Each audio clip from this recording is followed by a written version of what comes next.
Okay, जो first सवाल है उसमें हमें प्रूफ करनी है √5 एक इरेशनल नंबर है। ओके, तो हमें प्रूफ करनी है, प्रूफ दैट √5 इज irrational।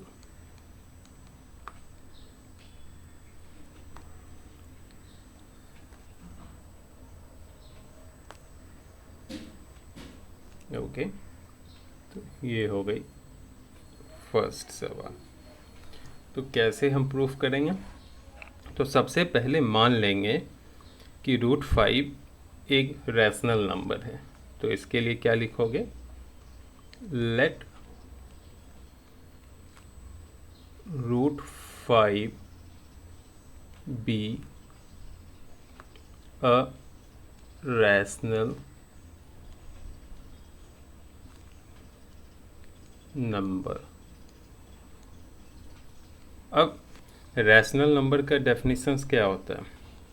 ऐसी नंबर जिसे p/q के फॉर्म में लिख सकते हैं और जहाँ q जो है वो जीरो के बराबर ना हो। तो हमने √5 को एक रैशनल नंबर माना है, तो √5 को हम p/q के फॉर्म में लिख सकते हैं, है ना? तो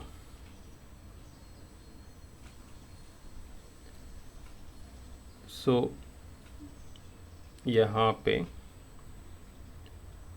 हम लिखेंगे we can write √5 as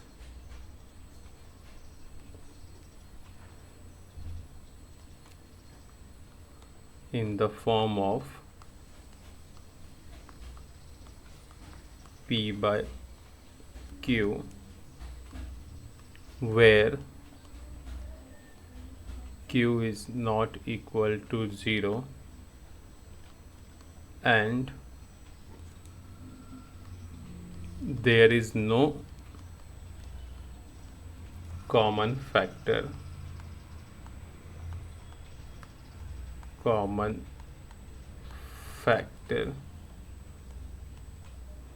between p and q except 1। तो हम √5 को p/q के फॉर्म में लिख सकते हैं जहाँ q 0 के बराबर नहीं होनी चाहिए और p और q के बीच में कोई भी कॉमन फैक्टर नहीं होगा, है ना? तो इसीलिए p/q इक्वल टू क्या हो जाएगी? √5। दोनों साइड स्क्वायर करेंगे तो p² upon q² equal to क्या हो जाएगी? 5। p²/5 इक्वल टू क्या हो जाएगी? q²। 5 को यहाँ लेके गया और q² को यहाँ।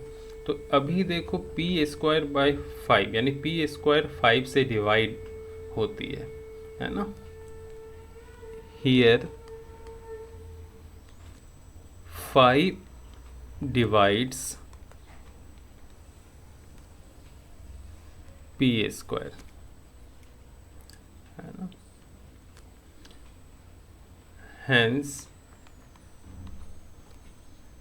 5 can also divide p। Okay, 5 p को भी क्या कर सकती है? डिवाइड कर सकती है। तो अब क्या लिखेंगे? लेट p/5, 5 ने p को डिवाइड किया b k, तो k मिला। ओके, तो इसको ऐसे लिखेंगे p/5 इक्वल टू k। तो यहाँ क्या मिल जाएगी? p इक्वल टू 5k मिल जाएगी। ओके, अब ये जो p की वैल्यू है वो हम यहाँ डालेंगे इसमें, इसको इक्वेशन 1 ले लो। Okay, put the value of p in equation 1। तो ये जो p की वैल्यू मिली है इसको कहाँ डालेंगे, इक्वेशन 1 में। तो देखो क्या मिलेगी,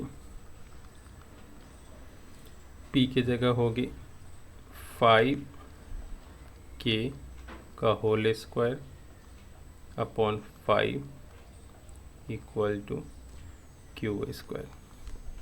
तो ये हो जाएगा 25k square by 5 equal to Q square. So k square और यहाँ 5 हो जाएगी, ये 5 1 जा 5, 5 5 जा 25। तो k square equal to Q square by 5। तो क्यू स्क्वायर बाय 5 को हम लोग k स्क्वायर लिख सकते हैं। अब देखो 5 क्यू स्क्वायर को डिवाइड कर रही है ना। Here 5 divides q square, therefore 5 also divides q। Correct. अब 5 q को डिवाइड कर रही है और 5 p को भी डिवाइड कर रही है ना। क्लियर हुआ। तो इन दोनों स्टेटमेंट से हम क्या देख रहे हैं, 5 एक कॉमन फैक्टर है ना p और q के बीच में। Since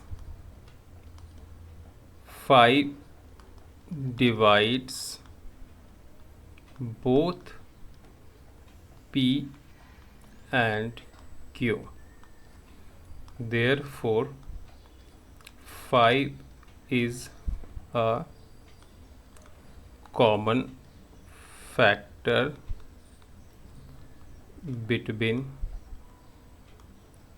p and q। तो 5 क्या हो गई, एक कॉमन फैक्टर हो गई p और q के बीच में। करेक्ट। लेकिन हमारा कंसिडरेशंस क्या था, हमने क्या कंसीडर किया था, no common factor between p and q। तो हमारा कंसिडरेशंस क्या हो जाएगा, रॉन्ग हो जाएगा। हमारा कंसिडरेशंस क्या हो जाएगा, फॉल्स हो जाएगा या एररफुल हो जाएगी। करेक्ट। तो इसलिए हमने क्या कंसीडर किया था, √5 एक रैशनल नंबर, वो भी गलत हो जाएगी। करेक्ट। तो अब ये जो स्टेटमेंट आई है 5 is a common factor between p and q, तो ये स्टेटमेंट हमारी कंसिडरेशंस को क्या कर रही है, कॉन्ट्राडिक्ट कर रही है ना। तो therefore our consideration was false। हम क्या लिखेंगे, हमारी कंसिडरेशन फॉल्स। और उसके बाद एक लाइन लिखना, मेरे पास स्पेस नहीं इसलिए मैं लिखता हूँ यहाँ पे, हैंस इसी को कंटिन्यू करना, hence √5 is a irrational number. Clear हो गई, प्रूव्ड, दैट्स ऑल। अब अगली सवाल की तरफ आते हैं। अगली सवाल क्या कह रही है, प्रूव दैट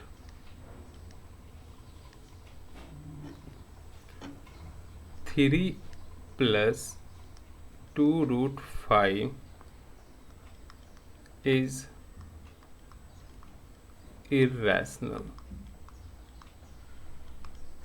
तो इसको कैसे प्रूव करेंगे, देखो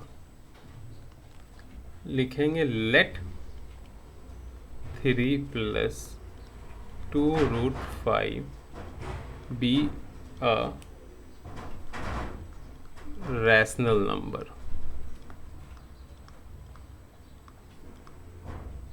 क्लियर, ये हमारी कंसिडरेशंस थी, correct.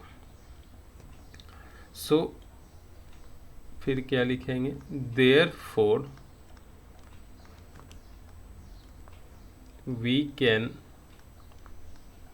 Right 3 + 2√5 in P/Q form where Q is not equal to 0,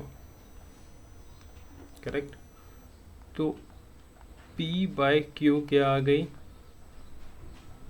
3 + 2√5, clear हुआ। तो P/Q -3 = क्या हो जाएगा, 3 को इस साइड लेके जाएंगे, 2√5। फिर ये 2 इस साइड आएगी, तो यहाँ मल्टीप्लिकेशन में है तो इधर डिवीजन में हो जाएगी, 1/2 टाइम्स P/Q -3√5, है ना। तो हमें पता है P रैशनल नंबर है, Q रैशनल नंबर है, तो ये पूरी की पूरी क्या होगी, रैशनल नंबर होगी। 1/2 भी रैशनल नंबर है, तो ये पूरा जो सेटअप है वो क्या हो जाएगा, रैशनल नंबर, है ना। तो हम लिखेंगे since P and Q are integers, क्या हैं, इंटीजर्स हैं, therefore P/Q -3 into half will be a rational number। क्योंकि P और Q इंटीजर्स हैं, तो P/Q क्या होगी, रैशनल नंबर होगी। तो रैशनल नंबर को रैशनल नंबर से सब्ट्रैक्ट करोगे, रैशनल नंबर मिलेगा। फिर ये पूरी ब्रैकेट रैशनल नंबर है, उसको हाफ से मल्टीप्लाई करें, जो कि एक रैशनल नंबर है। तो रैशनल नंबर को रैशनल नंबर से मल्टीप्लाई करोगे तो भी रैशनल नंबर, तो ये पूरी की पूरी क्या हो गई, रैशनल नंबर। तो ये पूरी क्या हो गई, रैशनल नंबर। तो अभी ये पूरा सेटअप √5 के बराबर है, इसलिए √5 भी क्या होगा, इस कंसिडरेशंस के अकॉर्डिंग रैशनल होगा, है ना। फिर लिखोगे number, therefore √5 is also a rational number, correct. But हमें पता है √5 क्या है, एक इरेशनल नंबर है ना।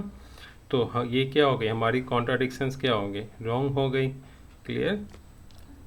अब लिखोगे but we know that √5 is an irrational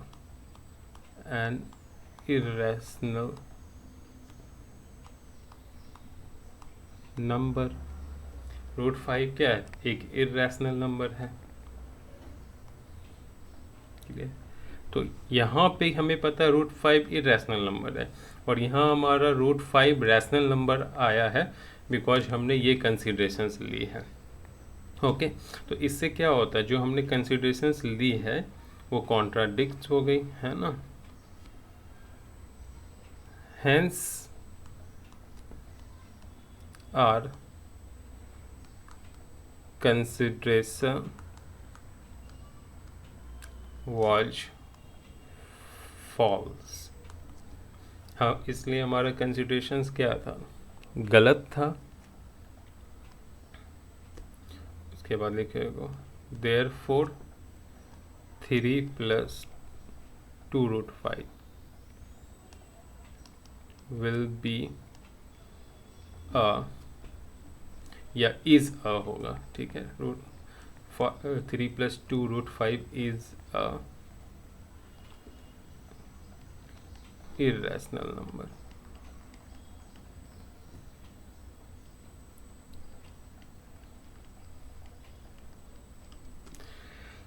Therefore 3 plus 2 root 5 will be an irrational number. That's it. अगला सवाल क्या कह रहा है? Proof that 1 by root 2 is irrational. Okay, तो प्रूफ करते हैं. अगेन क्या करेंगे? Let 1 by root 2 be a rational number. हमने 1 by root 2 को क्या कंसीडर कर लिया है? रैशनल नंबर कंसीडर कर लिया है. तो अब देखो क्या होगा. Okay, so 1 by root 2 can be written in P by Q form where Q is not equal to 0. तो 1 by root 2 को हम लिख सकते हैं P by Q के फॉर्म में, जहाँ Q 0 के बराबर नहीं होनी चाहिए. ओके, तो क्या हो गया? Therefore P by Q equal to क्या हो गई? 1 by root 2. अब देखो P by Q क्या है? हमारा रैशनल नंबर है, तो P इंटीजर होगा, Q इंटीजर होगा. अगर इसको रेसिप्रोकल ले लें इसका, यानी Q by P करें, तो क्या होगी? रूट 2. तो Q by P भी बेसिकली क्या होगी? रैशनल नंबर होगा. यहाँ लिखेंगे since P by Q is a rational number, therefore Q by P will be a rational number 2. तो इसलिए Q by P भी क्या होगी? एक रैशनल नंबर ही होगी. क्लियर हुआ? अब Q by P इक्वल है रूट 2 से, सो इसलिए root 2 is a rational number. इसलिए रूट 2 भी क्या होगा? एक रैशनल नंबर होगा. Root 2 will be a rational number लिखोगे ज़्यादा बेहतर है. तो root 2 is a rational number. लेकिन हमें पता है रूट 2 क्या होता है? एक इरैशनल नंबर है ना. बट